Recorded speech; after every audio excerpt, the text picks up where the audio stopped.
Bismillahirrahmanirrahim. Assalamualaikum warahmatullahi wabarakatuh. Anak-anak, kita sekarang ke pertemuan ketiga ya. Pertemuan ketiga itu kita akan belajar tentang sifat-sifat penjumlahan pada bilangan bulat. Nah, sifat-sifat pada bilangan bulat itu ada 5 semuanya ya anak-anak ya. Yang pertama itu pada penjumlahan bilangan bulat berlaku sifat komutatif atau pertukaran. Nah, misalkan kalau bilangan bulatnya itu adalah kita misalkan A dengan B ya. Jadi kalau A ditambah B pasti hasilnya sama dengan B ditambah A. Lihat, ini namanya pertukaran tempat. Pertama A dulu baru B, pasti hasilnya sama kalau kita jumlahkan B dulu baru A. Biar lebih jelas kita ke contoh A di sini. Ada min 14 ditambah 18. Nah, min 14 ditambah 18 itu hasilnya kalau kita hitung sama saja kalau kita tukar tempat dulu, 18 dulu baru ditambah negatif 14. Hasilnya mereka sama-sama 4 ya. Nah, yang kedua ada B di sini. Ada bilangan negatif 35 ditambah negatif 15. Hasilnya pasti akan sama kalau kita hitung negatif 15 dulu nih ditukar ditambah dengan negatif 35. Hasilnya yaitu negatif 50. Ini yang disebut dengan sifat komutatif atau pertukaran tempat. A ditambah B pasti hasilnya sama dengan B ditambah A. Yang kedua, pada penjumlahan 3 bilangan bulat berlaku sifat asosiatif atau biasa disebut juga pengelompokan. Jadi kalau ada bilangan bulatnya 3, maka akan berlaku sifat asosiatif. Di sini kita misalkan ada bilangan bulatnya A, B, dan C. Kita lihat di sini nak. Kalau kita akan menghitungnya di sini ada dalam kurung ya, A ditambah B ditambah C. Artinya kita menghitung A ditambah B dulu. Setelah dihitung hasilnya baru ditambah C. Pasti hasilnya sama dengan kalau kita menghitung B ditambah C dulu nak yang dikelompokkan ini. Baru nanti ditambah A, itu pasti hasilnya akan sama. Kita lihat ke contoh soal. Di sini Ibu ada soal 13 ditambah negatif 19 ditambah 21. Itu hasilnya akan sama jika Ibu akan menjumlahkan dulu min 19 ditambah 21 kemudian ditambah 13. Kita coba sini ya. Kalau 13 ditambah negatif 9, kita yang ini dulu, maka hasilnya negatif 6. Negatif 6 itu kemudian ditambah 21, maka hasilnya 15. Kalau kita lihat yang sebelah sini, kita yang dikelompokkan adalah min 19 dengan 21 ya. Maka bulatkan hitung dulu ya. Min 19 ditambah 21 itu hasilnya 2. 13-nya kita tulis ulang, maka 13 ditambah 2 sama dengan 15. Lihat, ruas kiri dengan ruas kanan hasilnya sama.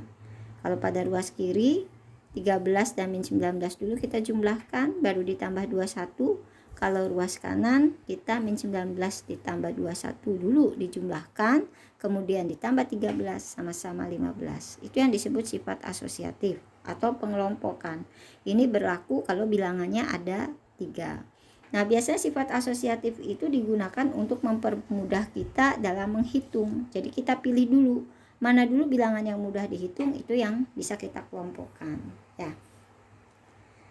Sekarang ke nomor 3. Nomor 3 itu ada penjumlahan 2 bilangan atau lebih menghasilkan bilangan bulat. Nah, ini disebut sifat tertutup. Ya, sifat tertutup itu adalah kalau ada bilangan bulat ditambah bilangan bulat pasti hasilnya bilangan bulat. Nah, contohnya di sini ada angka 9 ditambah negatif 13. Hasilnya itu negatif 4. Ya, hasilnya negatif 4.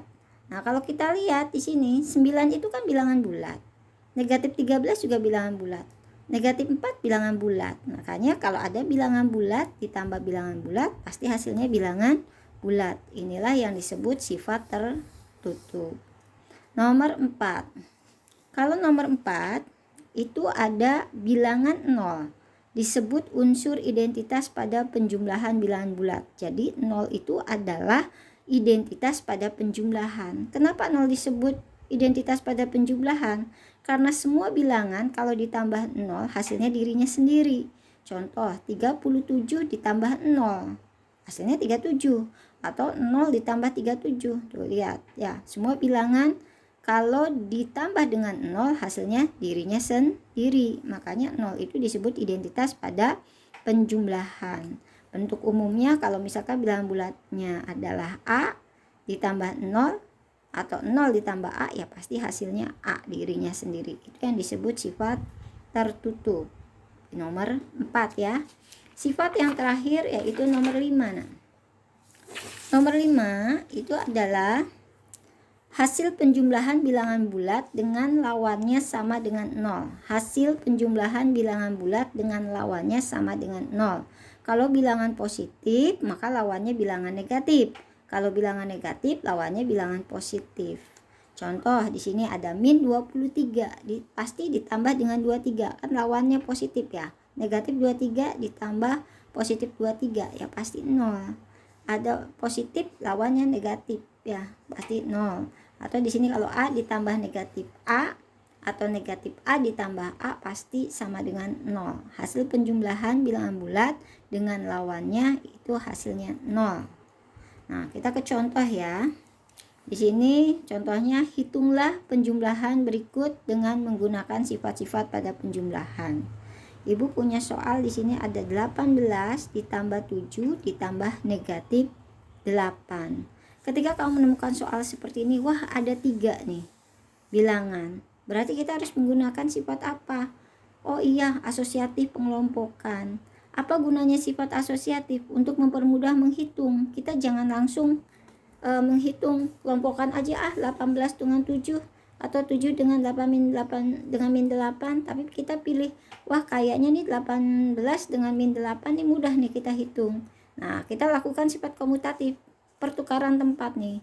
7 dengan min 8 kita tukar tempat. Ya, jadi lihat 18 ditambah negatif 8 ditambah 7. Ini kita tukeran tempat. Karena tujuan kita ingin menghitung 18 dengan min 8.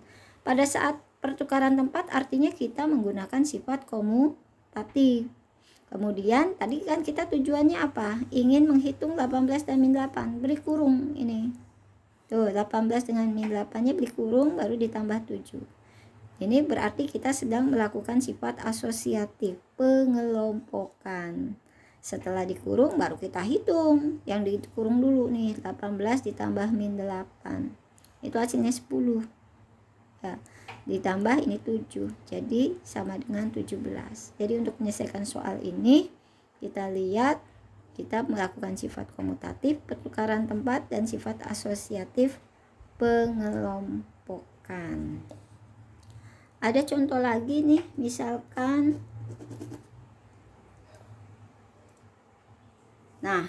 ibu lanjutkan lagi ya. Misalkan ada contoh seperti ini, M ditambah min 4, M ditambah min 4 sama dengan 0. Berapa ya M-nya? Nah, ingat sifat yang keberapa ini ya? Supaya jadi 0, oh ya nih sifat yang kelima. Nah, bilangan kalau dijumlahkan hasilnya 0 itu harus dijumlah dengan apanya? Lawannya. Oh, berarti kalau ini negatif 4 ya, pinter. Berarti M-nya sama dengan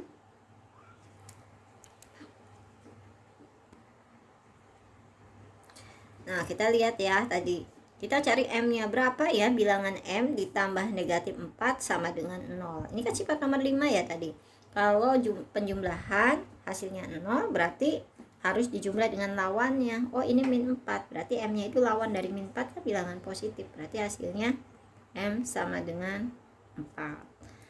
Nah, demikian pertemuan 3. Mudah-mudahan kalian jelas, kalian ingat sifat-sifatnya ya nanti dalam mengerjakan soal latihan. Jangan lupa nanti pertemuan 3 ini selalu dicatat di buku catatan. Wabillahi taufiq wal hidayah. Wassalamualaikum warahmatullahi wabarakatuh.